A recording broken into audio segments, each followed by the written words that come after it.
Muy bien, hermano, damos gracias a Dios nuevamente. Y hermanos, pues vamos a entrar en esta parte del mensaje y vamos a tener nuestra Biblia, por favor, abierta en Primera de Reyes capítulo 12. Primera de Reyes capítulo 12.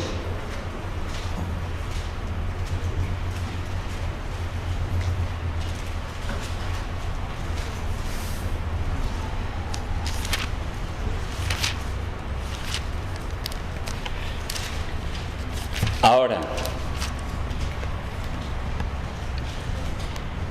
tal vez la mayoría hemos leído estos pasajes de los libros de Primera y Segunda de Reyes. Sin embargo, como introducción breve, nosotros sabemos que cuando murió el rey sabio Salomón, le sucedió en el trono su hijo. Su hijo se llamaba Roboam. Pero resulta que había un hombre que también aspiraba al trono y estaba exilado en Egipto. Cuando supo que murió Salomón, él regresó nuevamente a Judá para aspirar al trono y encabezó una rebelión contra Roboam, el hijo de Salomón. Y vino al rey con gente para hacerle una petición, usando como pretexto los altos impuestos. Entonces vamos a mirar en Primera de Reyes 12, el versículo 4. Y podemos leer desde el 3. Dice: enviaron a llamarle. Vino pues Jeroboam, así se llamaba este aspirante al trono revolucionario en un sentido. Vino pues Jeroboam y toda la congregación de Israel y hablaron a Roboam diciendo: tu padre agravó nuestro yugo, mas ahora disminuye tú algo de la dura servidumbre de tu padre y del yugo pesado que puso sobre nosotros, y te serviremos. Ahora, los eruditos dicen que no se sabe de que Salomón haya realmente gravado con muchos impuestos al pueblo. Sin embargo, esa fue la razón de la protesta. ¿Qué hizo el rey? Hay una rebelión contra Roboam, el hijo de Salomón. Queremos que usted nos alivie la situación. ¿Qué hizo el rey? Bueno, el rey en principio hizo algo bueno. Dice aquí la escritura que él acudió al consejo. Entonces le dijo a todos los de la rebelión: bueno, vayan a sus casas, voy a estudiar el tema y voy a buscar el consejo. Y lo primero que él hizo fue que acudió al consejo de los ancianos. Versículo 6. Vamos a seguir leyendo. Desde el 5 dice: y él les dijo: idos de aquí a 3 días, volved a mí. Y el pueblo se fue. Entonces el rey Roboam pidió consejo de los ancianos que habían estado delante de Salomón su padre cuando vivía, y dijo: ¿cómo aconsejáis vosotros que responda a este pueblo? Y ellos le hablaron diciendo: si tú fueres hoy siervo de este pueblo y los sirvieres, y respondiéndoles buenas palabras les hablares, ellos te servirán para siempre. Ahora,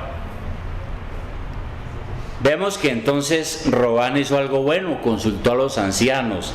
¿Cuáles ancianos? Aquellos que habían estado gobernando con Salomón. Y debieron de ser muy buenos consejeros, porque pues Salomón era el rey más sabio que había. Nosotros sabemos que Salomón le dio mucha importancia al tema de los consejos. Hay muchos proverbios donde nosotros encontramos la gran apreciación que tenía Salomón por el buen consejo. Por ejemplo, en el Proverbios 15:22, ya regresamos, no lo pierda de vista, Primera de Reyes, pero en Proverbios 15:22 Salomón aconseja lo siguiente.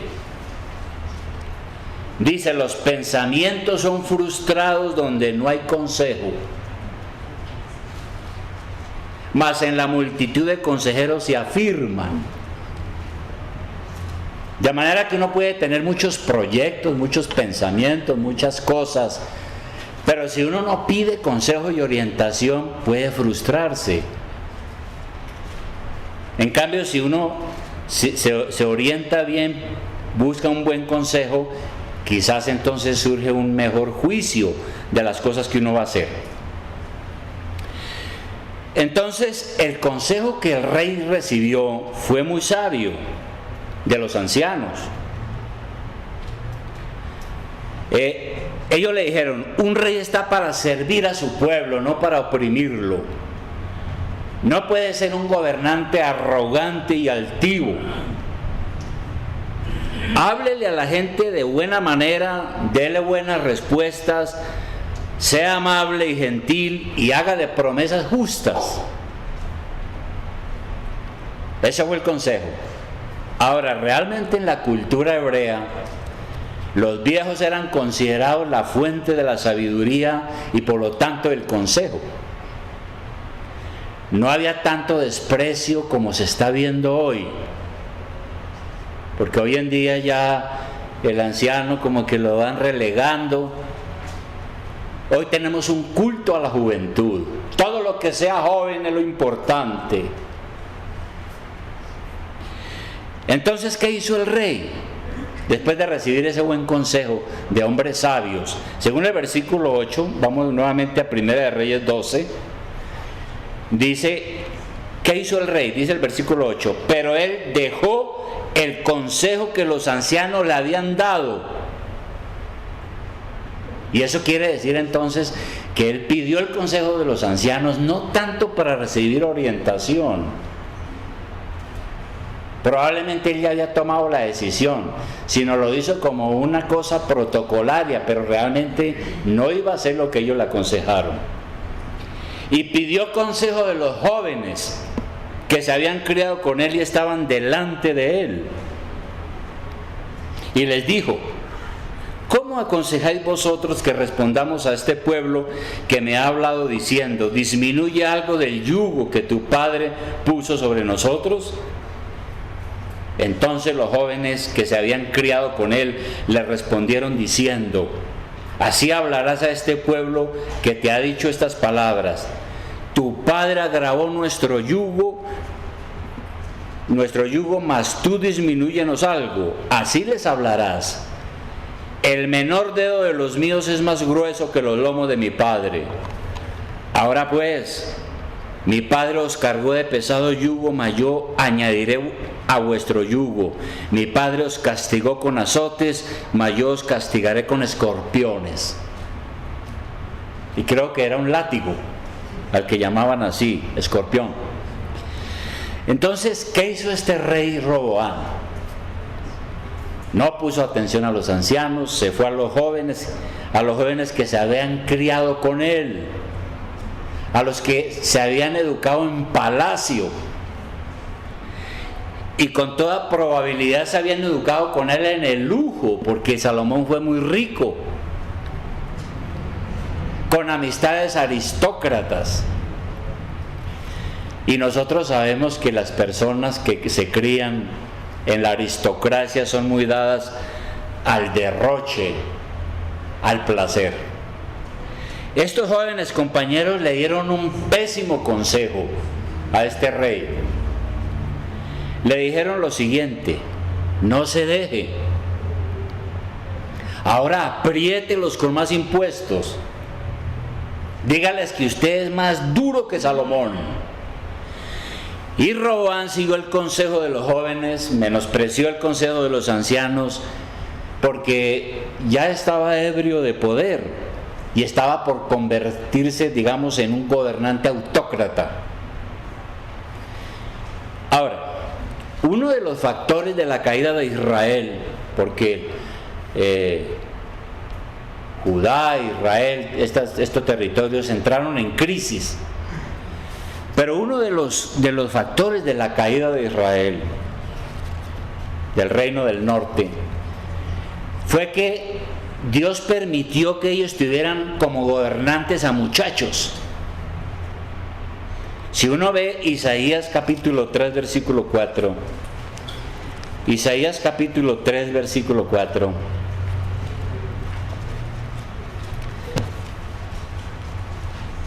allí hay algo del juicio contra Judá, del castigo que le vino más adelante por la crisis social y moral. En Isaías capítulo 3 versículo 4 dice: y les pondré jóvenes por príncipes y muchachos serán sus señores. Y el pueblo se hará violencia unos a otros, cada cual contra su vecino. El joven se levantará contra el anciano y el villano contra el noble. Entonces, ese fue un castigo que le vino a Judá y a Jerusalén, porque llegó a ser tal la crisis que no había gente capacitada, sino que tuvieron por gobernantes muchachos. Y el problema no es porque eran jóvenes, sino porque eran faltos de madurez y experiencia. Es una calamidad cuando hay líderes que ocupan cargos elevados pero no tienen experiencia. Y esa falta de capacidad, en el caso de Judá, fue lo que causó la ruina del pueblo de Dios en la antigüedad. Los líderes de aquel tiempo tenían un nivel mental inmaduro, eran infantiles y por eso no pudieron gobernar y finalmente fueron llevados al cautiverio, invadidos y castigados. Nosotros encontramos algo muy interesante en otro salmo, que es en otro proverbio, que es el proverbio 20:29.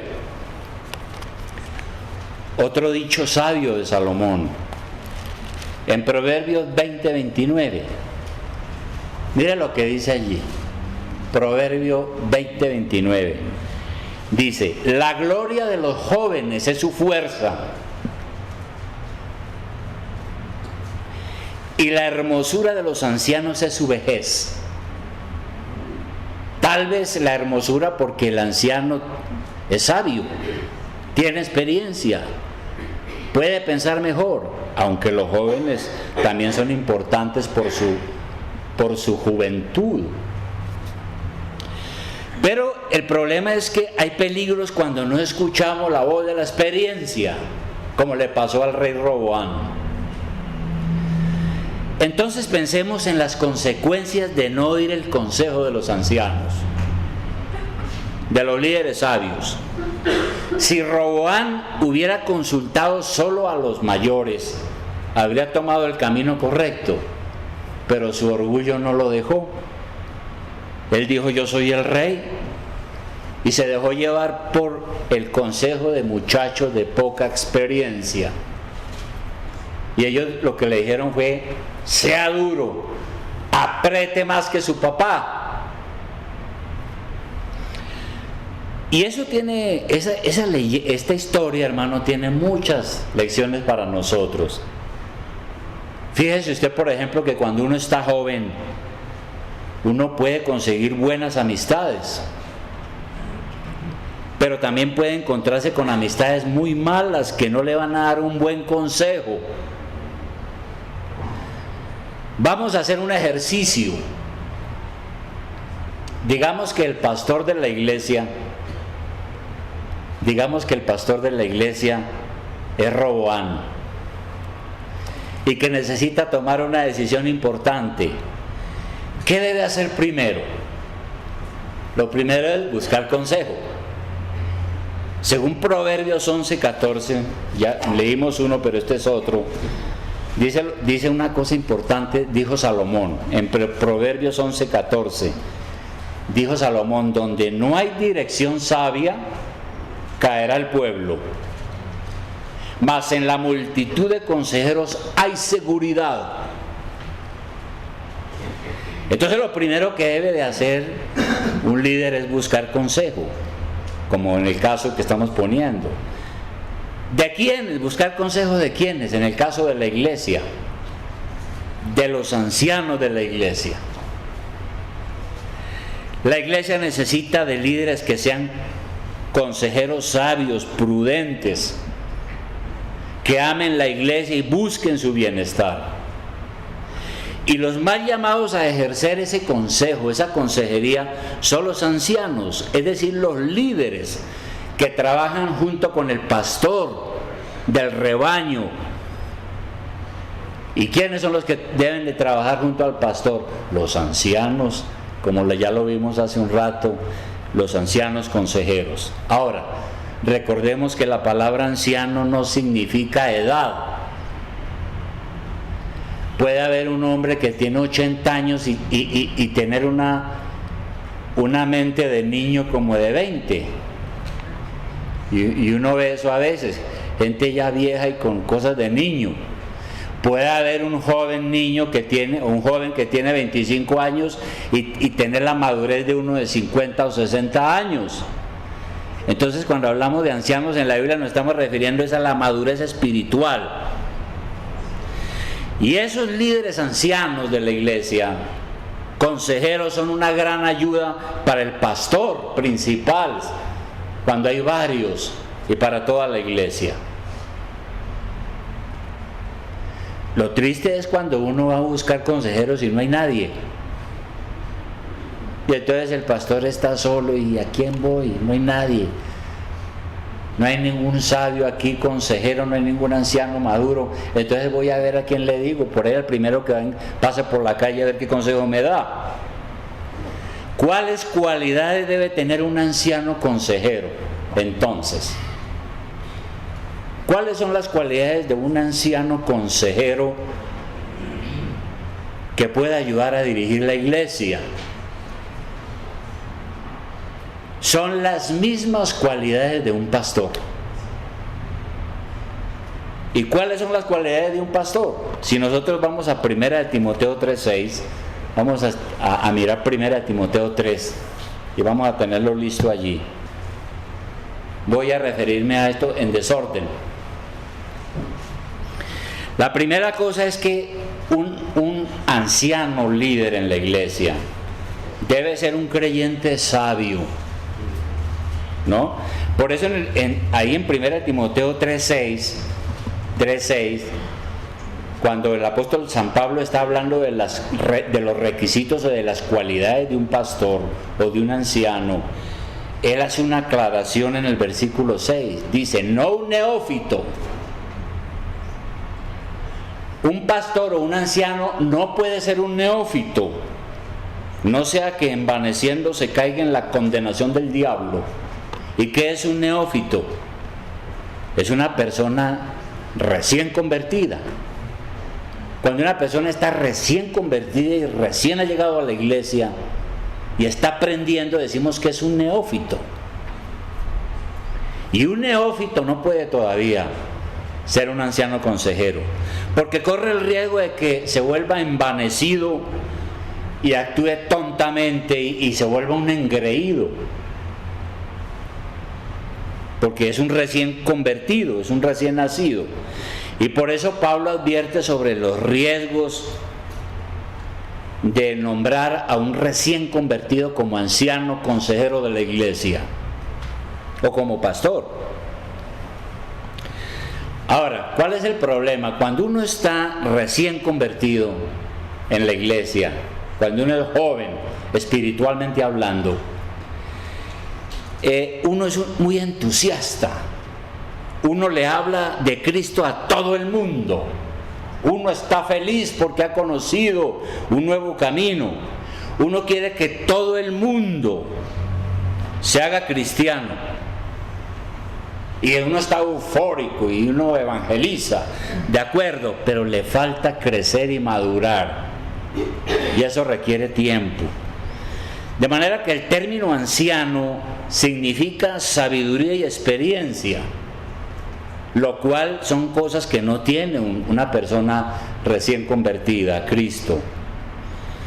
Y lo que tenemos que hacer con una persona recién convertida, con un neófito, es animarlo para que eche raíces, fortalezca su fe, madure y siga adelante.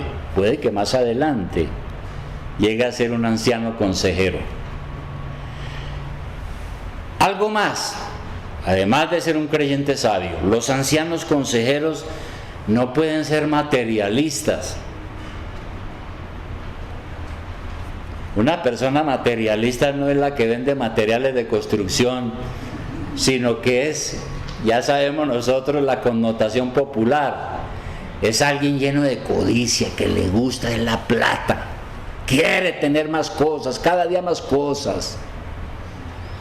Porque aquí en 1 de Timoteo 3, versículo 3, cuando habla de los requisitos del pastor o del anciano, dice que no debe ser dado al vino, no pendenciero, no una persona que compra peleas, no codicioso de ganancias deshonestas. Ahí está. Entonces los pastores o ancianos de la iglesia no pueden ser codiciosos, tienen que tener cuidado y no enamorarse de la plata. Si tiene esa debilidad no puede. Los ancianos consejeros también deben ser irreprensibles. ¿Qué dice arriba en el versículo 2? Dice, es necesario que el obispo, o el pastor, o el anciano consejero líder, es necesario que sea irreprensible. Es decir, debe estar por encima de todo reproche, debe ser intachable. Eso no quiere decir que debe ser perfecto, pues perfecto no hay nadie en este mundo, pero por lo menos tiene que vivir una vida muy correcta y que no tenga pecados escandalosos. Debe ser alguien en quien uno puede confiar, porque de tal manera que si lo acusan, pues no van a poder condenarlo porque no hay un argumento de peso, porque es una persona intachable. Otro requisito del anciano consejero es que debe ser sobrio, como dice el versículo 2. Es necesario que sea irreprensible, marido de una sola mujer, pues natural. Sobrio, ¿qué significa ser sobrio? No puede ser alguien que no es sobrio. Una persona sobria quiere decir una persona con dominio propio. Porque si es alguien que le gusta el licor, por ejemplo, o tiene otro vicio que lo domina, o si pierde el control de su genio, pues no puede ser un consejero en la iglesia, porque no es sobrio, no tiene dominio propio, no es templado. ¿Qué va a aconsejar si, por ejemplo, lo que le gusta es la rumba, el licor, y le importa su propio deleite? No puede ser un anciano consejero en la iglesia. Y dice algo también muy importante aquí en el versículo 4. No solo el pastor, sino todo anciano consejero en la iglesia debe ser alguien que gobierne bien su casa, que tenga a sus hijos en sujeción con toda honestidad. Pues el que no sabe gobernar su propia casa, ¿cómo cuidará de la iglesia de Dios? Entonces, debe gobernar su propia casa. ¿Eso qué significa?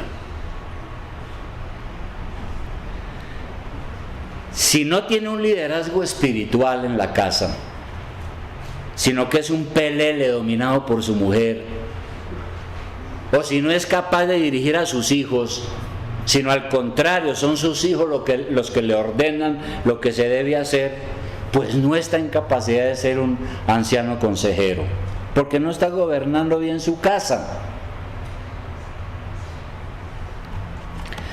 Ahora, yo estuve investigando un poco acerca de la psicología. Y la psicología sobre esto de la educación de los hijos está diciendo que hoy en día, a la hora de criar a los hijos, los padres están preocupados es porque el niño tenga una buena autoestima, que viva feliz, que sea dichoso, y hay que hacerle la vida lo más agradable posible y evitar que se contraríe, ¿no? Pues cuidado con el chinito, hay que todo, no lo vaya a hacer poner de mal genio ni nada de esas cosas. Pero dicen que lo que se va a conseguir con ese tipo de educación es que los niños crean que nuestro deber como padres es complacerlos en todo y que tienen derecho a hacer todo lo que se les antoja. Y por eso es que hay algunos niños que les arman a los padres, como se dice popularmente, unos berrinches, cuando los padres no le compran lo que piden. Y arman unos gritos y no quieren que los corrijan y amenazan a quienes lo corrijan. Entonces los padres mismos están fomentando la idea de que los niños son quienes tienen la última palabra en la familia. Ya no son los padres. Entonces gobernar bien la casa significa enseñar a los hijos a respetar a los demás. Y para que eso sea hay que exigirles que se comporten bien y que obedezcan las órdenes de los mayores. Por eso es fundamental que les aclaremos que nosotros somos los que mandamos en la familia y exigirles que obedezcan nuestras órdenes. El respeto a nuestra autoridad es la que hace que ellos respeten nuestras órdenes y desarrollen cualidades que necesitan para convertirse en personas amables, correctas y responsables. Entonces, eso es gobernar bien la casa. Pero si es un hombre que los hijos son los que dicen lo que hay que hacer, son los que lo gritan, lo regañan, no le obedecen, y la mujer peor, pues entonces no tiene un liderazgo espiritual y no está administrando ahí en su casa. No puede ser un anciano consejero. Y quiero mencionar un último caso: capaces de enseñar a otros, porque aquí ese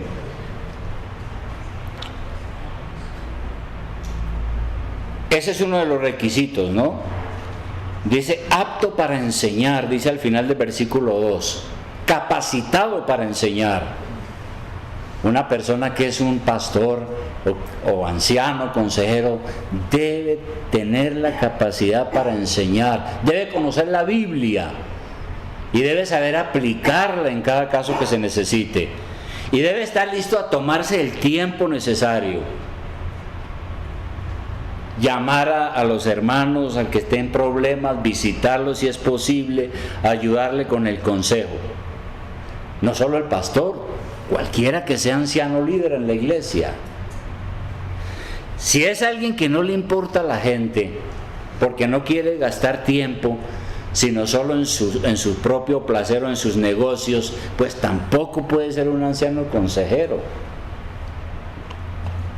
Eso es como cuando un miembro de la iglesia tiene problemas y llama al pastor: mire, es que yo necesito que venga y hablar. Y uno dice: no tengo tiempo. Pues eso no es correcto. Uno debe estar listo a ayudar, y todos los que son ancianos consejeros en la iglesia deben estar listos a ayudar en la medida de lo posible para dar ese buen consejo a la luz de la palabra de Dios. Entonces, mire, hermano, ya concluyendo, si aquí como pastor yo tuviera que pedir consejo sobre alguna decisión acerca de la iglesia, porque a veces los pastores tenemos que tomar decisiones complicadas, y entonces uno empieza a mirar la lista de miembros: no, pero ¿a quién le digo? Pero ¿a quién? No, pero ese no, porque dice que no tiene tiempo. Aquel, no, ese no, porque ese dice que, por ahí esta semana supe que tenía otra mujer. No, ese, en todas las fiestas se pegan unas borracheras. No, pues ¿qué consejo puede dar? ¿A quién acudiría uno? Uno no va a pedir consejo a los que poco les interesa la iglesia.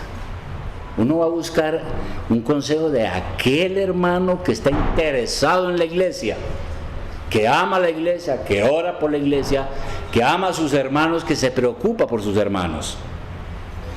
Y naturalmente que entonces uno como pastor miraría a los más sabios, a los más consagrados, a los más interesados en el bienestar de la iglesia. No al que da el más diezmo, no al más simpático, no, uno busca al que está más interesado y es más sabio. Qué bendición tan grande tener en la iglesia a líderes o ancianos consejeros que ayuden al pastor, que le den un buen consejo. Porque uno no es perfecto, ¿no? Uno a veces se puede equivocar porque somos humanos los pastores. Entonces, mire, apreciado hermano, ¿cómo ve su iglesia? ¿Usted cómo ve su iglesia? Esta es su iglesia. Nos falta mucho todavía. Sin embargo, usted puede ser ese anciano consejero que la iglesia necesita, si tiene las calificaciones que la Biblia dice. Y mire lo que dice 1 Timoteo 3:1, que lo repetimos hace un momento. Dice: si alguno anhela obispado, buena obra desea. Cuando yo leí ese versículo por primera vez, hace unos ya 40 años o más, yo tenía un llamamiento como al tema de ser pastor, pero decía, pero, y entonces busqué orientación y dice aquí: si alguno anhela obispado, buena obra desea. Entonces yo dije, menos mal, estoy en lo correcto, buena obra deseo. Pero cuando me puse a leer lo demás dije, no, hermano. Es decir, me rajé. Yo dije, no, siendo honesto, yo creo que no. ¿Cuál es el punto, hermanos? Lo bueno es que nadie nació aprendido. Eso es lo bueno, ¿no? Todos estamos en proceso de madurez y de crecimiento. Si alguno anhela ser un anciano consejero, buena cosa con lo que desea. Hay unas cualidades, pero usted puede crecer, madurar, orar, avanzar. Nuestro Señor pide una buena disposición de parte suya. Nuestro Señor pide es que todos juntos como iglesia seamos conscientes de qué es lo que Dios pide de nosotros. ¿Cómo podemos ser una buena iglesia bíblica, responsable, usada por Dios, cumpliendo lo que la Biblia dice, como veíamos hace un rato, con diáconos, con ancianos consejeros, con pastores, una iglesia bendecida por el Señor? Pero hay que tener la buena disposición. ¿Usted tiene esa buena disposición? ¿Tiene esa buena disposición? ¿Tiene esos buenos anhelos? Si usted los tiene, seguramente que el Señor lo va a equipar con dones, con habilidades, con amor, con buenos propósitos. Lo va a llenar del Espíritu Santo, le va a dar sabiduría para que usted pueda servir en la iglesia de Cristo, la cual somos todos nosotros. ¿Tiene usted esa disposición? Vamos a orar, hermanos.